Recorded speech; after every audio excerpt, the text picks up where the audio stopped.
Olá, amigos leitores, sejam muito bem-vindos a mais uma sala de leitura. Hoje eu tive que mudar de sala, estou aqui no escritório, aliás, no escritório não, estou no estúdio da igreja, do salão da igreja. Normalmente eu faço do escritório.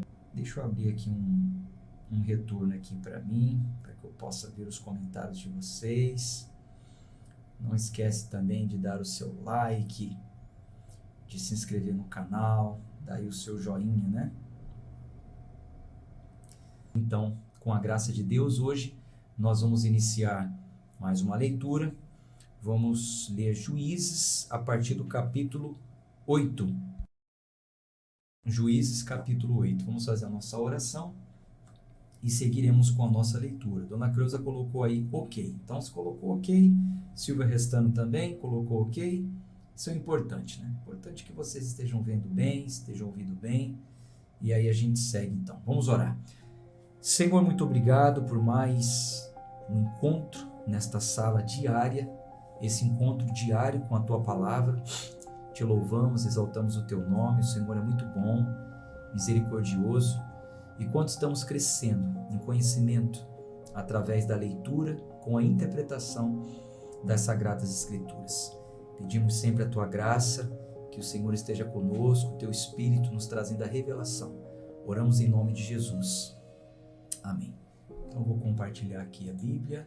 Tá aí já, pronto. Entrou a Bíblia na tela. Vou compartilhar aí com vocês. Deixa eu só fazer um ajuste aqui. Deixa eu só ver uma coisa.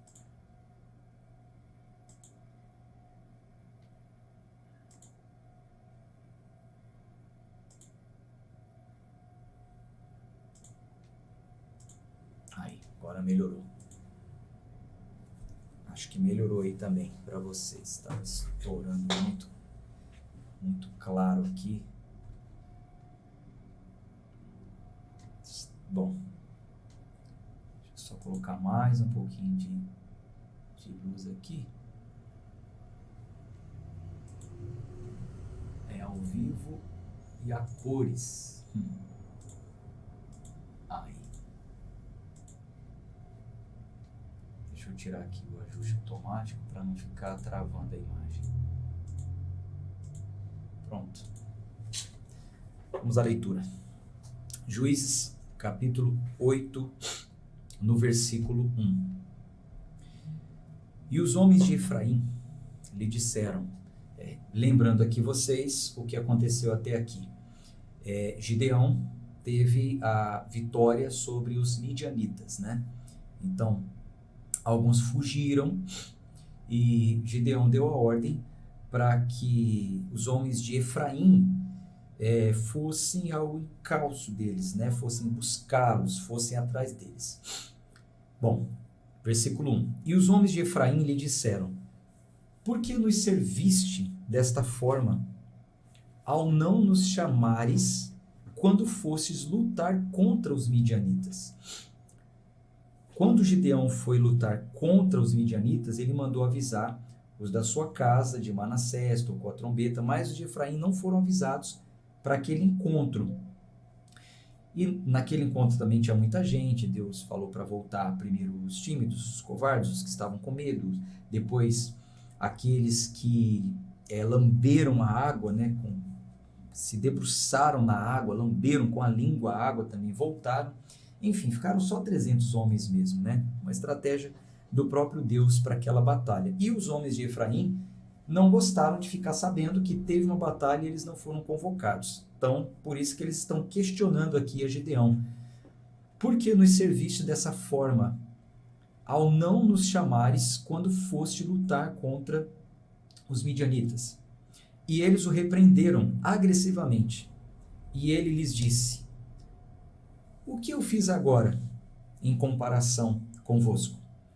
Não é a colheita das uvas de Efraim melhor do que a vindima de Abiezer? Deus entregou nas vossas mãos os príncipes de Midian, Oreb e Zeeb. E o que fui capaz de fazer em comparação convosco?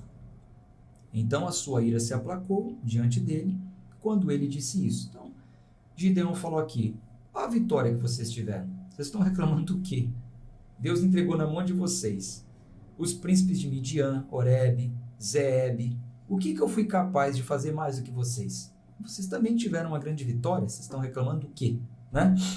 E Gideão veio até o Jordão e atravessaram ele e os 300 homens que estavam com ele, fracos, mais ainda perseguindo-os. E ele disse aos homens de Sucote, dai, rogo-vos, pães para o povo que me segue, pois eles estão fracos, e eu estou perseguindo Zeba e Salmuna, reis de Midian. Então, Gideão ainda estava perseguindo os reis, os príncipes foram pegos, né? Mas Gideão estava perseguindo os reis. Então ele chegou até um lugar chamado Sucote, pediu pão para que eles se alimentassem, se fortalecessem, mas eles não deram. Versículo 6. E os príncipes de Sucote disseram, estão as mãos de Zeba e Salmuna agora na tua mão, para que devamos dar o pão ao teu exército? E Gideão disse, portanto, quando o Senhor entregar Zeba e Salmuna na minha mão, eis que retalharei a vossa carne, como espinhos do deserto e como roseiras bravas. E ele subiu para Penuel e falou-lhes do mesmo modo. E os homens de Penuel responderam-lhe, tal como os homens de Sucote lhes haviam respondido. E ele falou também aos homens de Penuel, dizendo, quando eu voltar em paz, eu colocarei abaixo essa torre. Quer dizer, os homens de Sucote não quiseram dar pão, os homens de Penuel não quiseram dar pão para eles, e Gideão falou, não tem nada não. Quando eu estiver voltando com a vitória, eu vou colocar essa torre abaixo. E para os homens de Sucote diz que serviria de espinhos, né, para eles. Versículo 9. E ele falou também aos homens de Penuel, dizendo, quando eu voltar em paz, eu colocarei abaixo essa torre.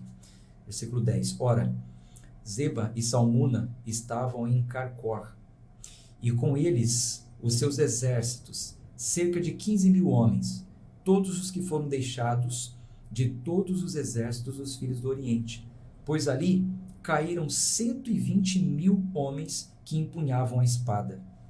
E Gideão subiu pelo caminho daqueles que habitavam em tendas a leste de Nobá e Jogbeá, e feriu o exército, pois o exército estava seguro.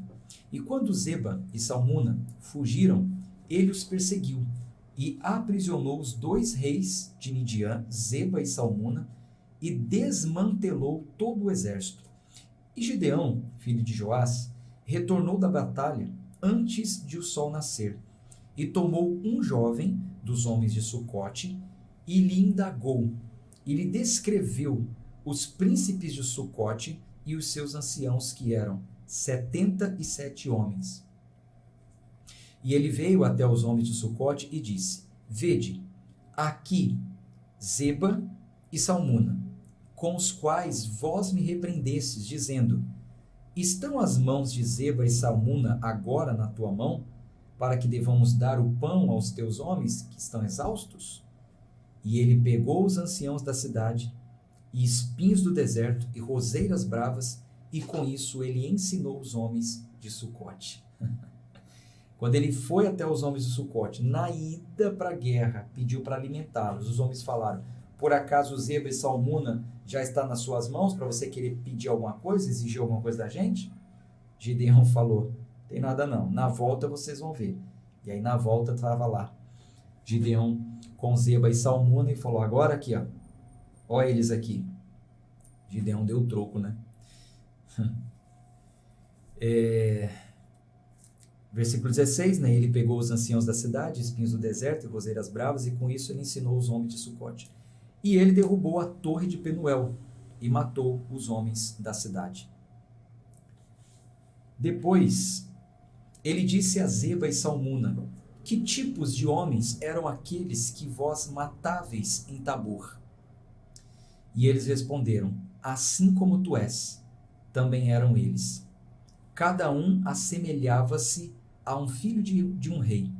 E ele disse: eles eram meus irmãos, na verdade, filhos da minha mãe. Assim como vive o Senhor, se vós tivesseis salvado a sua vida, eu não vos mataria. E ele disse a Jéter, o seu primogênito: levanta-te e mata-os.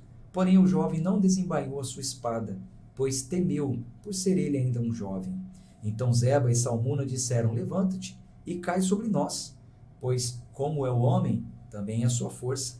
Gideão levantou-se e matou Zeba e Salmuna, e retirou os ornamentos que estavam no pescoço dos seus camelos.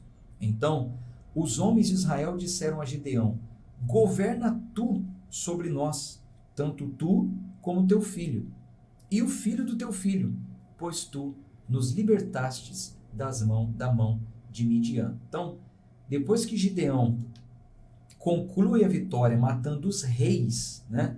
Porque a guerra só está vencida quando mata o rei. Quando pegaram um príncipe, quando venceram os exércitos, o rei ainda estava vivo, então a guerra não estava terminada. Por isso, muitas vezes o rei fugia e eles tinham que ir atrás do rei.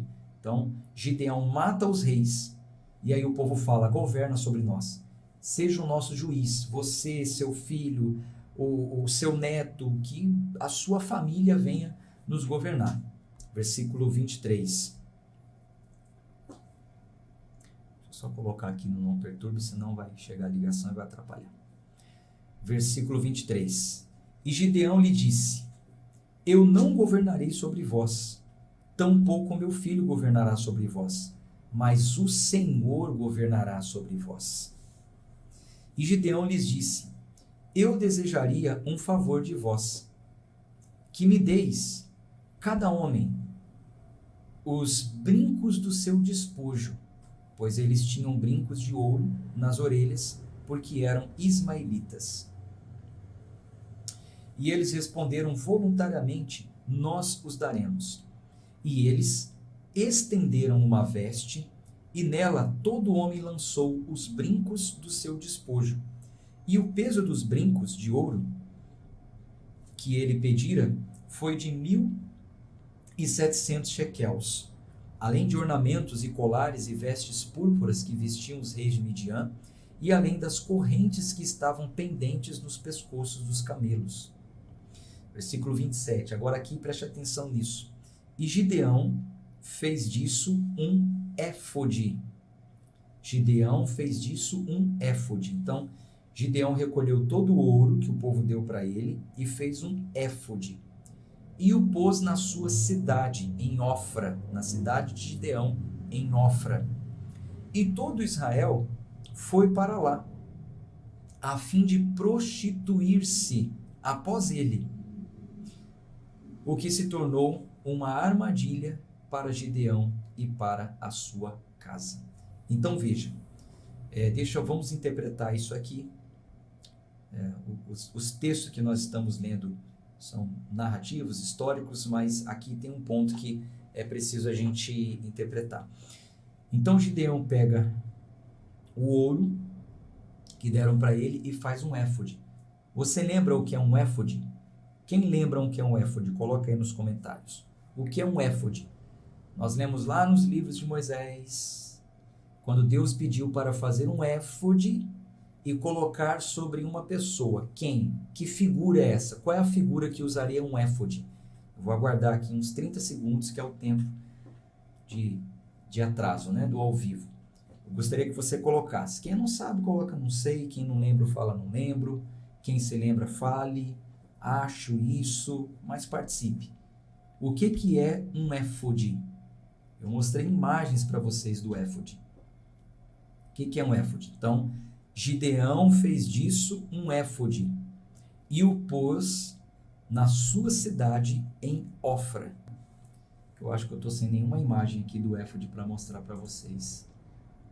Mas eu mostrei no dia, eu coloquei no PDF também.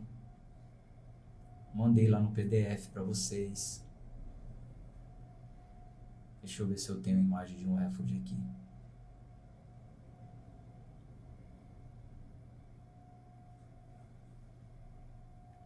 Não vou ter agora.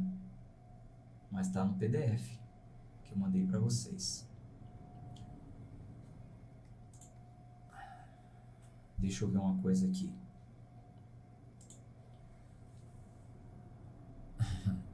Já tem gente falando que é.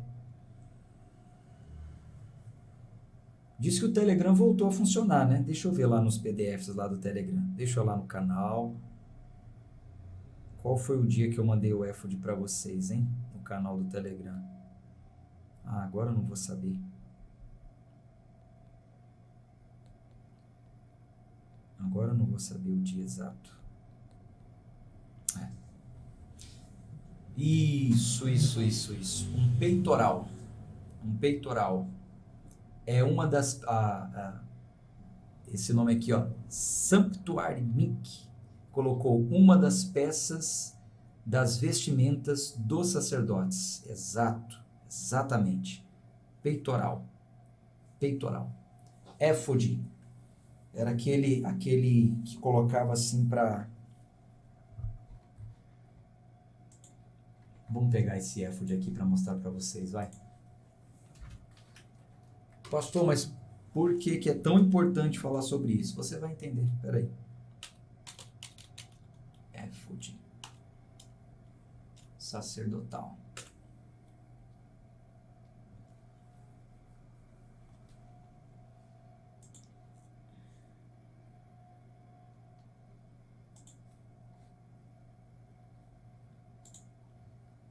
Vou baixar a imagem aqui, mas eu já mandei essa imagem para vocês. Quando nós lemos sobre as vestes sacerdotais. Adicionar imagem. Aqui, pronto, achei. Ok. Aí, ó. Reparem aí o que é o éfode. Então aí está o sacerdote, certo? Então, na composição das vestes sacerdotais, tem o éfode. Ó, veja, deixa eu dar um zoom aqui na imagem, para você ver direitinho. Ó, aí, ó.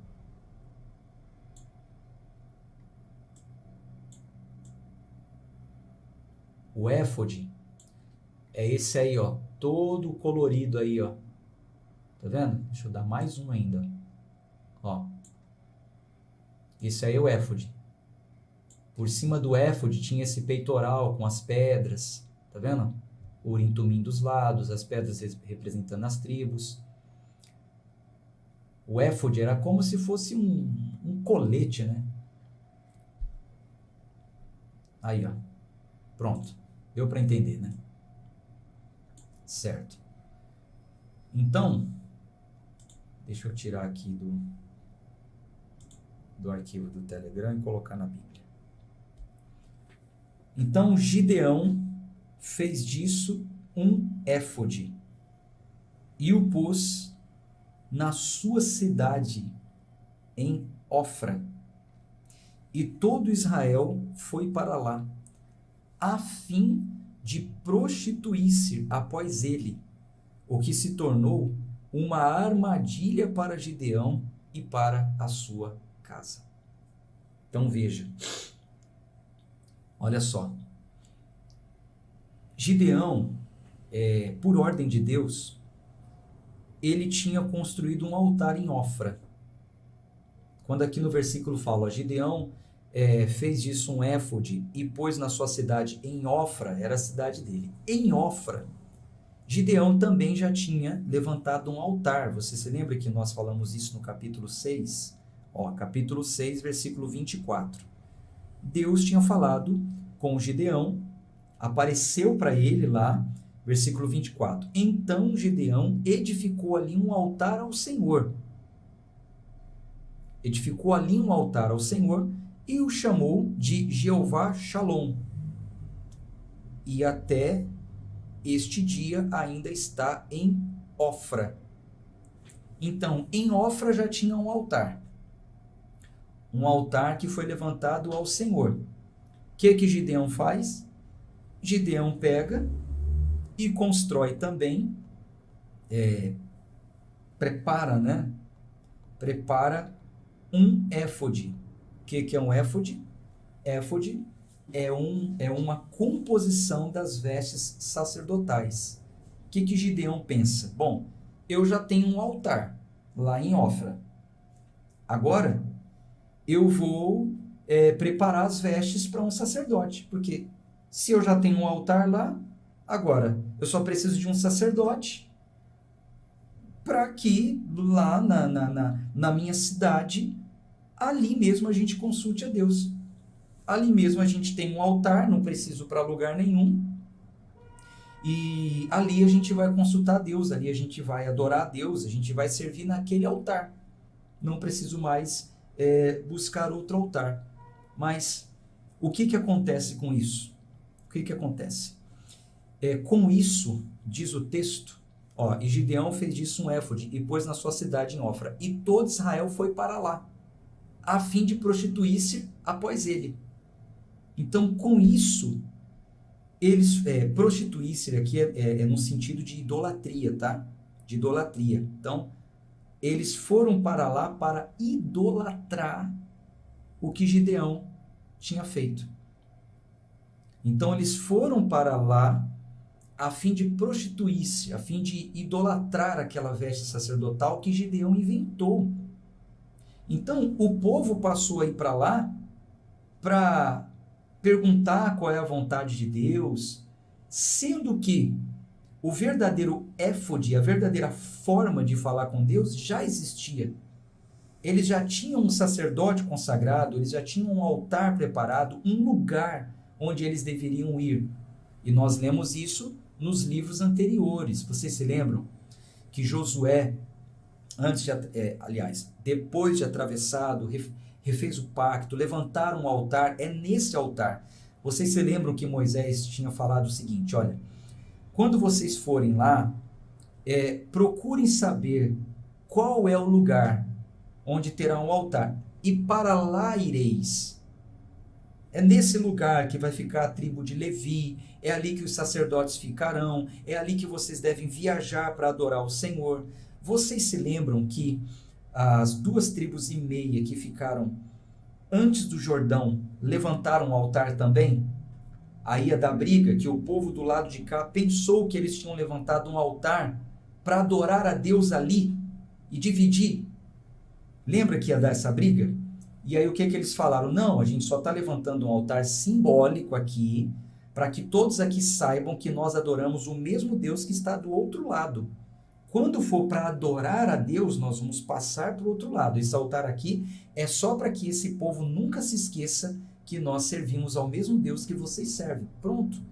Só que Gideão, ele tinha uma boa intenção, entre aspas, ele tinha uma boa intenção, só que ele institui ali uma nova forma de buscar a Deus.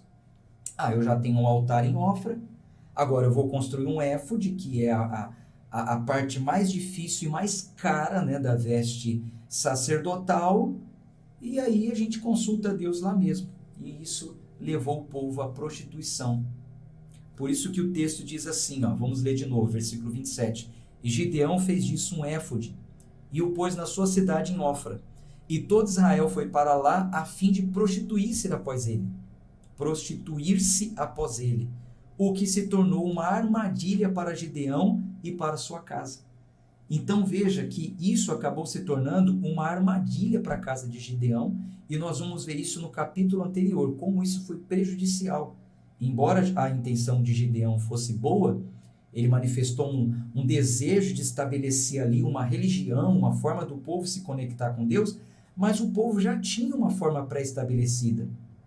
Eles já tinham uma forma de adorar a Deus. E o que Gideão fez? Inseriu ali uma superstição, uma adoração à sua maneira. Ele instituiu ali uma forma própria de adorar a Deus. Isso era expressamente proibido. Isso não poderia ser feito. Isso foi muito prejudicial. Apesar de prejudicial, Deus manifesta a sua graça, né? E você vai ver aqui que o povo ainda teve paz durante 40 anos. Mas foi muito prejudicial para a sua família. O que a gente entende com isso? Muito cuidado com os éfodes que são levantados, com os objetos de adoração, com as supostas formas de chegar até Deus. Alguém colocou aqui, ó, na minha Bíblia está escrito estola. Sim, possa ser que alguma Bíblia diga estola, porque isso mais para frente, né, as vestes sacerdotais, mais para frente, ela passa a ser composta de uma estola, né? Uma estola também, que era usada para consultar a Deus. Também um objeto para consultar a Deus. Mas isso no tempo da lei, quando existia sacerdotes. Cristo vem e ele, como sumo sacerdote, ele institui um reino de sacerdotes. Não existe mais sacerdotes na terra, sumo sacerdote na terra. Cristo é o sumo sacerdote. Nós vamos ler isso lá no Novo Testamento depois, quando voltarmos para o Novo Testamento. Cristo institui um reino de sacerdotes. Vós sois sacerdotes reais. Nós todos somos sacerdotes e não precisamos mais de estola, de peitoral, de éfode, de nada dessas coisas. Então, esse versículo aqui, ele é muito importante para a gente ficar atento quanto a isso. Cuidado com essas coisas, com esses objetos que são levantados e colocados no altar, em ambientes de culto, sabe? Essas superstições, a estola, o manto, a fita, o sal grosso, a rosa santa, enfim, esse monte de coisa aí. Cuidado, muito cuidado. Hoje só existe uma forma de adoração. Não invente outras formas de adoração, de se chegar a Deus, e não aceite isso. Não aceite. Viva a sã doutrina. A gente vai voltar logo para o Novo Testamento e vocês vão acompanhar junto comigo as sã doutrinas para que vocês possam, não se percam nessas coisas, tá? Então fiz questão de gastar mais tempo aqui explicando isso, que é a parte principal da nossa leitura. O restante aqui é mais histórico e nós vamos ler, tá bom? Entenderam? Coloque aí nos comentários aí se vocês entenderam. Se foi de renovar a mente, se agora você entendeu essa questão e o quanto é prejudicial inserir, né, superstições. Cristão não é dado a superstição nenhuma, tá bom? Alciane Leal Barbosa, Deus te abençoe, minha irmã, multiplique na sua vida, tá? Você que acabou de enviar aí uma dádiva, apareceu aqui para mim aqui, ó. Deus abençoe, tá? Então vamos continuar a leitura. É isso, Adriano. A única forma de adoração seria em espírito e em verdade. A única, não tem outra forma de adorar a Deus a não ser, ninguém vai ao Pai a não ser por Cristo, por Ele. E nós adoramos a Ele em espírito e em verdade. Pastor, não entendi, na época dos juízes não havia sacerdotes? Havia. Havia. E esse foi o erro de Gideão. Já tinha sacerdotes, mas não em Ofra. Não em Ofra. O sacerdote ungido da época não estava ali. O tabernáculo não era ali. A tenda do encontro não era em Ofra. E Gideão pega, levanta um altar em Ofra, mas Deus que falou para ele levantar o altar ali para um fim específico. Foi para um fim específico que Deus mandou derrubar o altar de Baal e levantar um altar ao Senhor. Para um fim específico. Aí Gideão, bom, já tem um altar. Agora só falta um sacerdote. Já vou construir um éfode e depois eu vou consagrar, separar um sacerdote para a gente consultar a Deus lá. Entendeu? Esse foi o erro dele. Era usado, o éfode era usado. Joana está perguntando, o éfode não era mais usado? Era, mas só podia ser usado pelo sacerdote ungido. O éfode que foi construído da forma que Deus mandou construir, com fio escarlate, púrpura, fios de ouro, aquele azul que você vê ali, aquela é a veste ungida, e ele vai e constrói outra, da cabeça dele, do jeito dele, e leva o povo à idolatria. Entende? Isso aqui é muito profundo isso, hein? Hoje foi uma aula, hein? Não foi nem uma leitura, hoje foi uma aula, só de um versículo, hein? Só de um versículo. Versículo 28. Assim, Midian foi subjugada diante dos filhos de Israel, de forma que eles não mais levantaram as suas cabeças, e a região ficou silenciosa durante 40 anos, nos dias de Gideão. E Jerubaal, o filho de Joás, Jerubaal é Gideão, né? Você sabe, né? E Jerubaal, o filho de Joás, foi e habitou na sua própria casa. E Gideão teve 70 filhos. Veja, Gideão teve 70 filhos gerados do seu corpo, pois ele teve muitas esposas. E a sua concubina, que estava em Siquém, ela também lhe gerou um filho, cujo nome ele chamou Abimeleque. E Gideão, filho de Joás, morreu em boa velhice e foi sepultado no sepulcro de Joás, seu pai, em Ofra, dos Abiesritas. E sucedeu que, tão logo morreu Gideão, os filhos de Israel se voltaram e foram se prostituir após Baalim, e fez de Baal Berite o seu Deus. E os filhos de Israel não se lembraram do Senhor seu Deus, que os havia livrado das mãos de todos os seus inimigos em todos os lados, nem mostrou a sua bondade à casa de Jerubaal, a saber, Gideão, segundo toda a bondade que ele havia mostrado a Israel. Capítulo 9. E Abimeleque, o filho de Jerubaal, foi a Siquém, até os irmãos de sua mãe, e conversou com eles, e com o pai, com eles e com toda a família da casa do pai de sua mãe, dizendo: Falai, rogo-vos, aos ouvidos de todos os homens de Siquém, o que é melhor para vós? Que todos os filhos de Jerubaal, que são 70 pessoas, reinem sobre vós, ou que reine um sobre vós? Lembrai também que eu sou vosso osso e vossa carne. E os irmãos da sua mãe falaram todas essas suas palavras aos ouvidos de todos os homens de Siquém. E o coração deles se inclinou a seguir Abimeleque, pois disseram: ele é nosso irmão. E eles lhe deram 70 peças de prata da casa de Baal-Berite, com as quais Abimeleque contratou pessoas vãs e levianas que o seguiram. E ele foi até a casa do seu pai, em Ofra, e matou os seus irmãos, os filhos de Jerubaal, sendo 70 pessoas sobre uma pedra. Porém, Jotão, o filho mais moço de Jerubaal, foi deixado, pois ele se escondeu. Então veja, gente, preste atenção aqui. Veja o mal que veio sobre a casa de Gideão. Lembra que o texto estava dizendo que o que Gideão fez traria um mal muito grande para sua casa? Vocês se lembram? Olha o mal que aconteceu aqui. Gideão tinha 70 filhos, nascidos do seu corpo, com as suas mulheres. Porém, ele teve uma concubina e teve um filho com ela, chamado Abimeleque.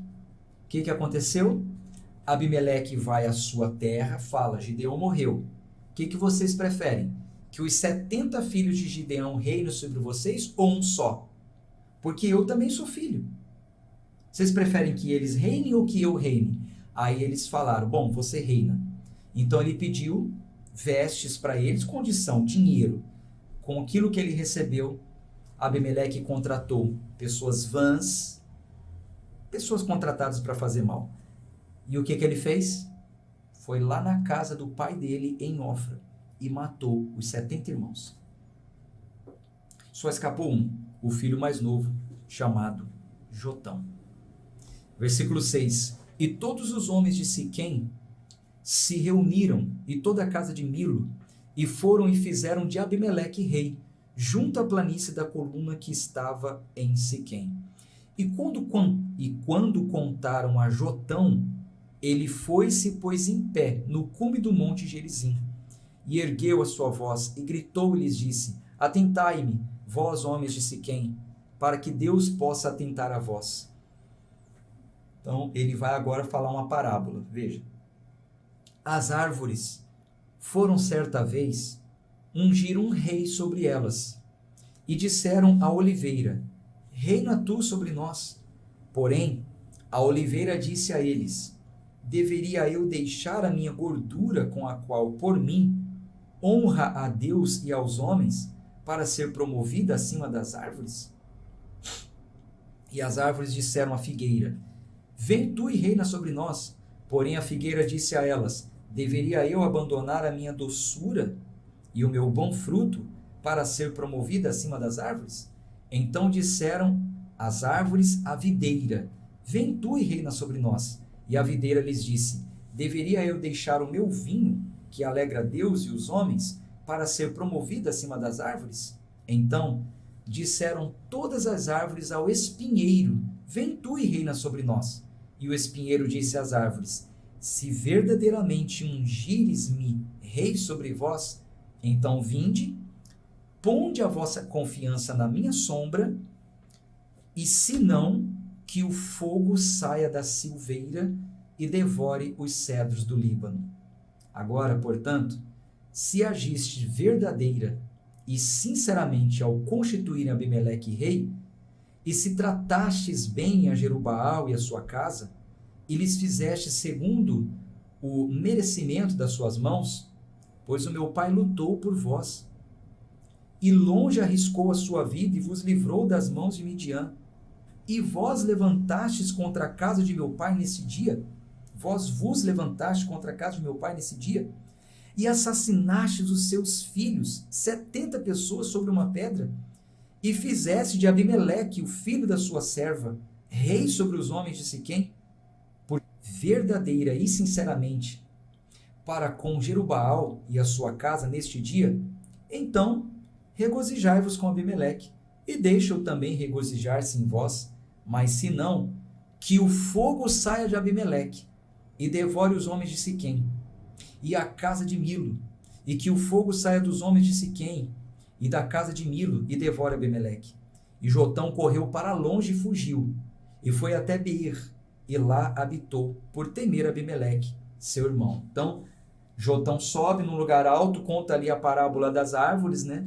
Poxa, vocês poderiam ter escolhido a oliveira, a figueira, a videira para reinar. Vocês escolheram um espinheiro, e desse próprio espinheiro vai sair espinho para devorar vocês. Contou ali uma parábola, né? Vocês fizeram mal para a casa de meu pai foi bom para vocês. Vocês levantaram um rei que matou meus irmãos. Então é o seguinte, vamos ver. Se realmente ele for um rei bom para vocês, tá bom, fica com ele aí. Aí ele pega e corre, né? E Jotão, versículo 21, e Jotão correu para longe, e fugiu e foi para Bir, e lá habitou por temer Abimeleque seu irmão. Quando Abimeleque havia reinado 3 anos sobre Israel, Deus então enviou um espírito maligno entre Abimeleque e os homens de Siquém. E os homens de Siquém trataram Abimeleque traiçoeiramente, para que a crueldade feita aos 70 filhos de Jerubaal pudesse vir, e o seu sangue fosse colocado sobre o irmão deles, Abimeleque, que os matou, e sobre os homens de Siquém, que os ajudaram na matança dos seus irmãos. E os homens de Siquém colocaram à sua espera, no cume dos montes, homens deitados, e eles derrubavam todos os que passavam por eles naquele caminho. E isso foi dito a Abimeleque. E Gaal, o filho de Ebed, veio com seus irmãos e atravessou para Siquém, e os homens de Siquém depositaram nele a sua confiança. E eles saíram para os campos e colheram dos seus vinhedos e pisotearam as uvas, e se alegraram, e entraram na casa do seu Deus, e comeram e beberam, e amaldiçoaram Abimeleque. E Gaal, o filho de Ebed, disse: quem é Abimeleque? E quem é Siquém, para que nós o sirvamos? Não é ele o filho de Jerubaal?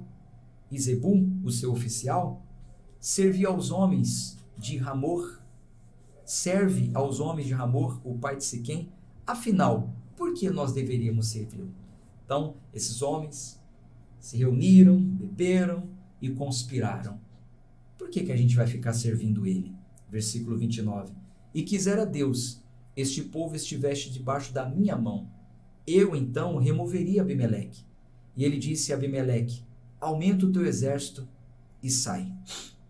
E quando Zebul, o regente da cidade, ouviu as palavras de Gaal, o filho de Ebed, a sua ira se acendeu, e enviou mensageiros até Abimeleque secretamente, dizendo: eis que Gaal, filho de Ebed, e os seus irmãos vieram até Siquém, e eis que eles fortificam a cidade contra ti. Agora, portanto, levanta-te à noite, tu e o povo que está contigo, e deitai-vos em espera no campo. E será que, pela manhã, tão logo o sol se levante, tu te levantarás cedo e te posicionarás sobre a cidade. E eis que quando ele e o povo que está com ele saírem contra ti, poderás fazer a eles como achares ocasião. E Abimeleque se levantou, e todo o povo que estava com ele à noite, e eles lançaram-se em espera contra Siquém em 4 companhias. E Gaal, filho de Ebede, saiu e se pôs em pé na entrada do portão da cidade. E Abimeleque e o povo que estava com ele se levantaram da posição deitada, em espera. E quando Gaal viu o povo, disse a Zebul: eis que descem pessoas do cume dos montes. E Zebul lhe disse: tu vês a sombra dos montes, como se fossem homens? E Gaal falou novamente e disse: vê, de lá descem pessoas pelo meio da terra. Uma outra companhia vem chegando pela planície de Meonenim. Então disse-lhe Zebul: onde está agora a tua boca, com a qual disseste: quem é Abimeleque, para que devamos servi-lo? Não é este povo que tu desprezaste? Sai, rogo-te agora, e luta contra eles. Não é você que estava falando? Quem é esse povo? Então, vai lá agora, luta contra eles. E Gaal saiu diante dos homens de Siquém e lutou contra Abimeleque. E Abimeleque o perseguiu, e ele fugiu de diante dele. E muitos foram derrubados e feridos até a entrada do portão. E Abimeleque habitou em Arumá. E Zebul expulsou Gaal e os seus irmãos, para que não habitassem em Siquém. E sucedeu o quê? Pela manhã, o povo saiu para o campo, e Abimeleque foi informado. E ele tomou o povo e dividiu em 3 companhias, e deitaram em espera no campo, e observou. E eis que o povo que havia saído da cidade, e que se levantou contra eles, e ele se levantou contra eles e os feriu. E Abimeleque e a companhia que estava com ele precipitou-se para a frente, e se pôs em pé na entrada do portão da cidade, e das outras companhias avançaram sobre todo o povo que estava nos campos, e os matou. E Abimeleque lutou contra a cidade durante aquele dia inteiro, e ele tomou a cidade, e matou o povo que nela estava, e demoliu a cidade, e a semeou com sal. E quando todos os homens da torre de Siquém ouviram aquilo, eles entraram em um porão da casa do deus Berite. E foi dito a Abimeleque que todos os homens da torre de Siquém estavam reunidos.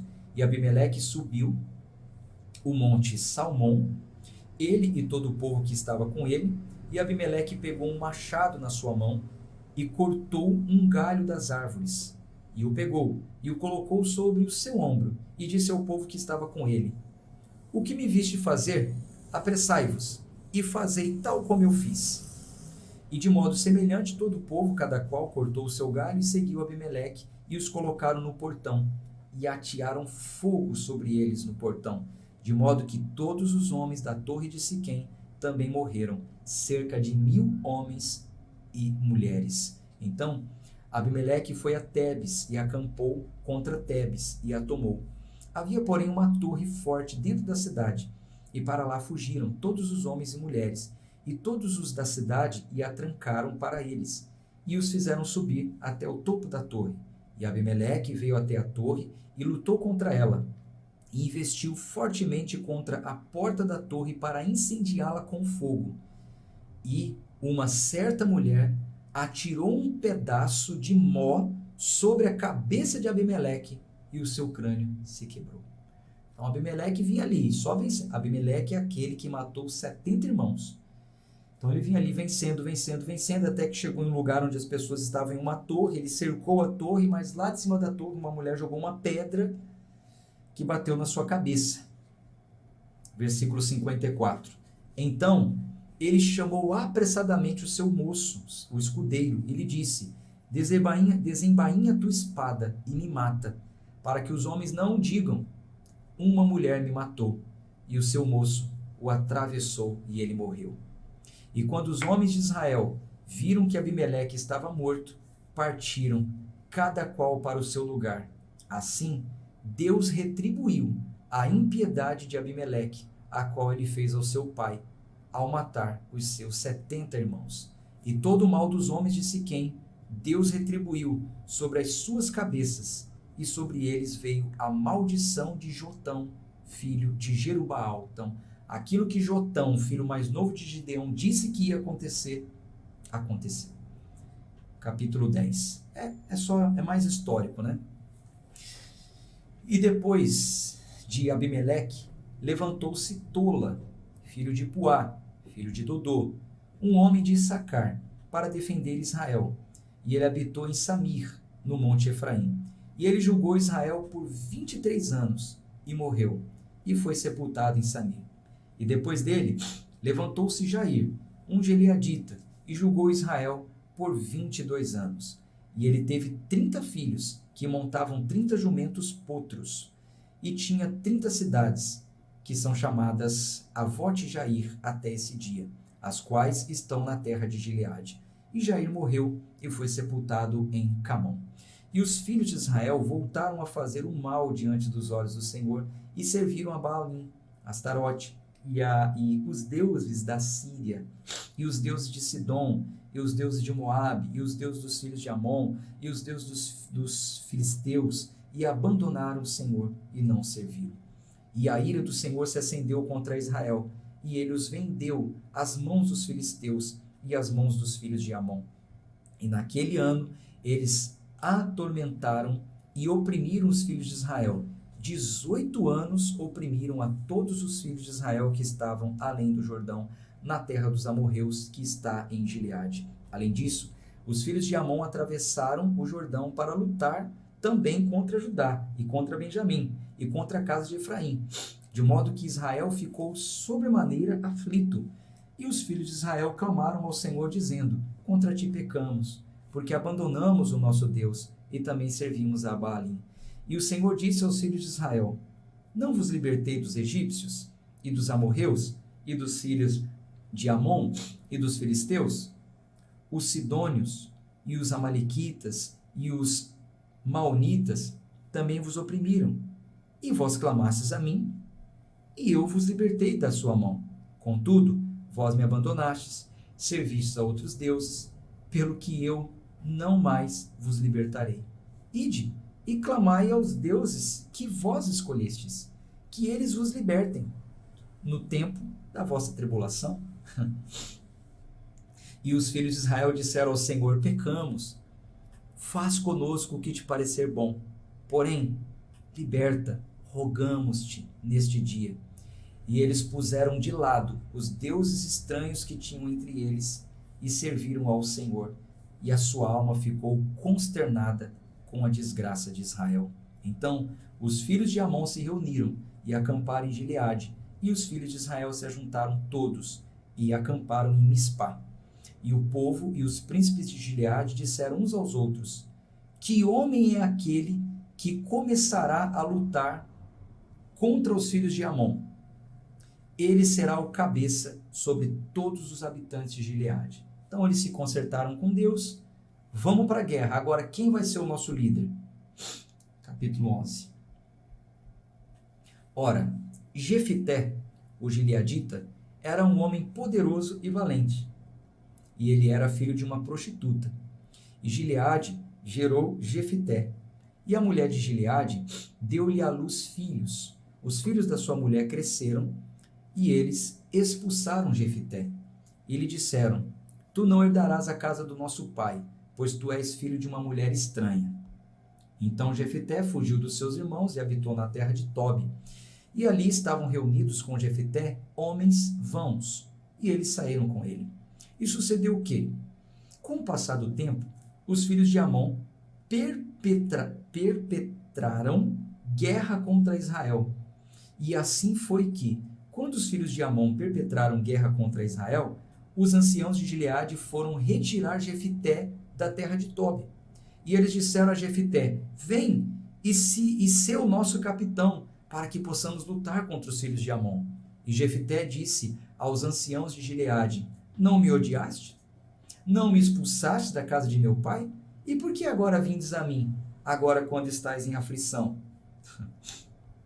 E os anciãos de Gileade disseram a Jefité: por isso, voltamos para ti agora, para que possais ir conosco e lutar contra os filhos de Amon e ser o nosso cabeça sobre todos os habitantes de Gileade.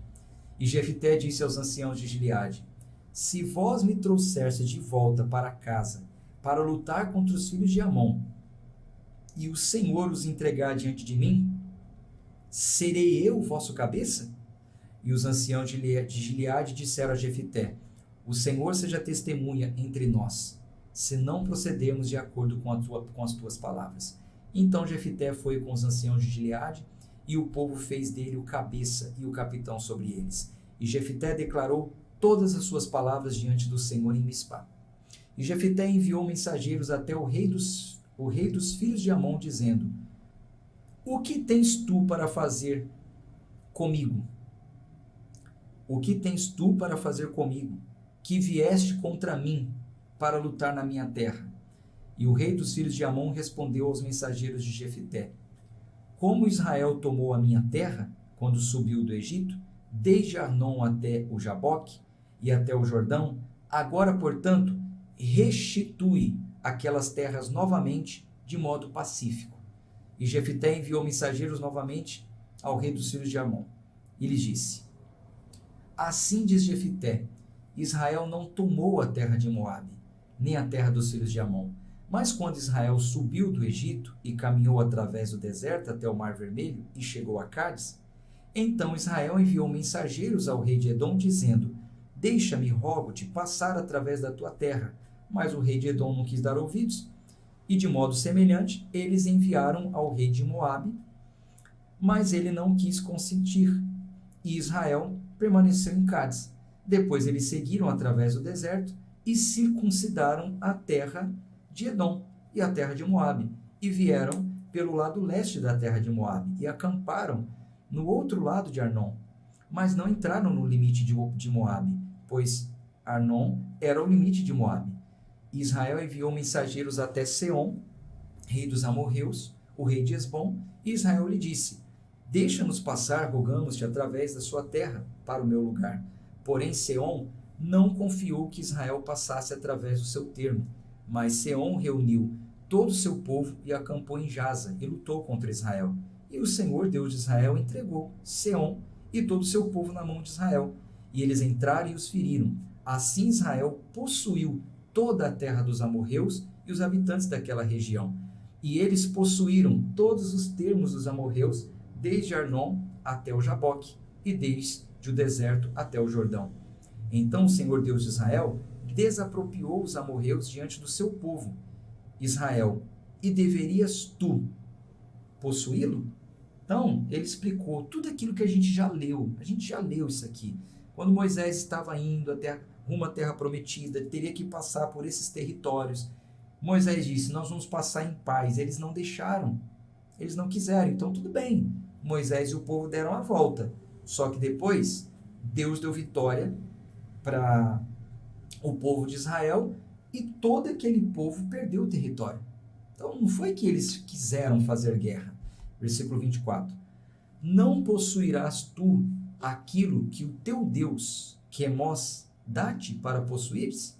Portanto, todos aqueles que diante de nós o Senhor nosso Deus expulsar, nós os possuiremos. Então, Jefté falou para ele: vocês não têm o Deus de vocês? Vocês não possuem aquilo que o Deus de vocês dá? Então, essa terra foi a terra que Deus nos deu. A gente vai possuir, vamos permanecer nessa terra e ninguém vai tirar a gente daqui. Versículo 25. E agora, és tu melhor do que Balaque, o filho de Zippor, rei de Moabe? Será que ele já pelejou contra Israel? Ou já lutou contra eles? Enquanto Israel habitou em Esbom e as suas cidades, e em Aroer e as suas aldeias, e em todas as cidades que estão ao longo dos termos de Arnon, 300 anos? Portanto, por que vós não as recuperastes durante aquele tempo? Por isso, eu não pequei contra ti, mas tu me fazes mal ao guerrear contra mim. E o Senhor, que é o juiz, julgue neste dia entre os filhos de Israel e os filhos de Amon. Todavia, o rei dos filhos de Amon não atentou para as palavras de Jefité, que ele lhe enviou. Então, o Espírito do Senhor veio sobre Jefité, e ele atravessou Gileade e Manassés, e atravessou Mispá de Gileade. E de Mispá de Gileade ele atravessou até os filhos de Amon. E Jefité fez um voto ao Senhor e disse: se tu, sem falta, entregares os filhos de Amon nas minhas mãos, então será que o que quer que saia das portas da minha casa para me encontrar quando eu retornar em paz dos filhos de Amon, certamente será do Senhor, e eu oferecerei como oferta queimada. Veja, Deus não pediu nada disso para Jefté. Isso aqui foi um voto precipitado de Jefté. O Espírito do Senhor estava com ele. O Espírito do Senhor já tinha se apossado dele, era só ele ir para a guerra. Aí ele fez um voto precipitado, né? Queria ali uma garantiazinha, queria dar uma forcinha para Deus, né? Semelhante a muitos hoje, né? Querem fazer essa barganha, esse voto aí. Mas, como ele prometeu, como ele já tinha se precipitado, vamos ver o que aconteceu. Versículo 32. Assim Jefté atravessou até os filhos de Amon para lutar contra eles, e o Senhor os entregou nas suas mãos. E ele os feriu, desde Aroer até chegarem em Minite, 20 cidades, e até a planície dos vinhedos, com um massacre muito grande. Assim, os filhos de Amon foram subjugados diante dos filhos de Israel. E Jefté veio a Mispá até a sua casa, e eis que a sua filha saiu para encontrá-lo, com adufes e com danças, e ela era a sua única filha. Além dela, ele não tinha nem outro filho ou filha. E sucedeu que, quando ele a viu, rasgou as suas vestes e disse: ai, filha minha, tu me colocaste muito para baixo, e tu és uma daquelas que me aflige, pois abri a minha boca para o Senhor, e não posso voltar atrás. E ela disse a ele: meu pai, se tu abristes a tua boca para o Senhor, faz comigo segundo aquilo que procedeu da tua boca. Tanto mais que o Senhor fez vingança por ti contra os teus inimigos, os filhos de Amon. E ela disse ao seu pai: que isso seja feito a mim. Deixa-me a sós por 2 meses, para que eu possa subir e descer os montes e lamentar pela minha virgindade. E eu e as minhas companheiras. E ele disse: vai. E ele a despediu por 2 meses. E ela foi com as suas companheiras e lamentou pela sua virgindade sobre os montes. E sucedeu que, ao final de 2 meses, ela retornou ao seu pai, que fez com ela segundo o seu voto que havia feito. E ela não conheceu homem algum, e tornou-se um costume em Israel, que as filhas de Israel saíssem anualmente para lamentar a filha de Jefté, o gileadita, 4 dias por ano. Bom, a gente para por aqui, e é o seguinte, não há de forma clara o resultado, o que aconteceu depois disso, tá? A Bíblia diz que Jefté cumpriu o que ele tinha prometido. Há uma abertura para a palavra sacrificar ao Senhor, que diz o seguinte: entregar totalmente, tá? Entregar totalmente ao Senhor. Então, supõe-se, os estudiosos, teólogos, há uma discussão sobre esse assunto aqui, eu vou falar para vocês sobre essa discussão. Supõe-se que a menina aderiu ao celibato. Ela era virgem, ela permaneceu virgem e foi servir ao Senhor. Foi para o serviço do tabernáculo, do sacerdócio, conforme a gente já leu lá nos livros de Moisés, que isso era possível. Se alguém fizesse um voto ao Senhor, isso era possível, tá? Não acredito que ela foi queimada, porque Deus não se agradava disso. Aliás, isso era proibido. Vocês se lembram que Deus proibiu isso? Disse: não façam isso. Não façam como outros povos que apresentam as suas filhas queimadas. Eu não acredito que essa menina morreu queimada. Eu, particularmente, não acredito. A Bíblia não diz isso. Então, há uma abertura aqui para que ela tenha aderido ao celibato. Tanto é que quando o pai falou para ela o que prometeu, ela disse: então deixa eu, pelo menos com as minhas amigas, durante 2 meses, chorar a minha virgindade. Eu vou me manter virgem, eu vou morrer virgem, eu vou ficar virgem a vida inteira, então deixa eu com as minhas amigas chorar a minha virgindade. Eu acredito que ela aderiu ao celibato e foi servir ao Senhor de forma interina, tá? Mas há estudiosos que acreditam que ela foi sacrificada, há outros que acreditam que ela aderiu ao celibato. O texto não diz com clareza, eu não posso afirmar com certeza. Eu paro por aqui. O que a Bíblia diz, o que eu entendo, interpretando os textos. Eu passo isso para vocês, tá bom? Gente, vou ficando por aqui na nossa leitura de hoje. Tchau, tchau.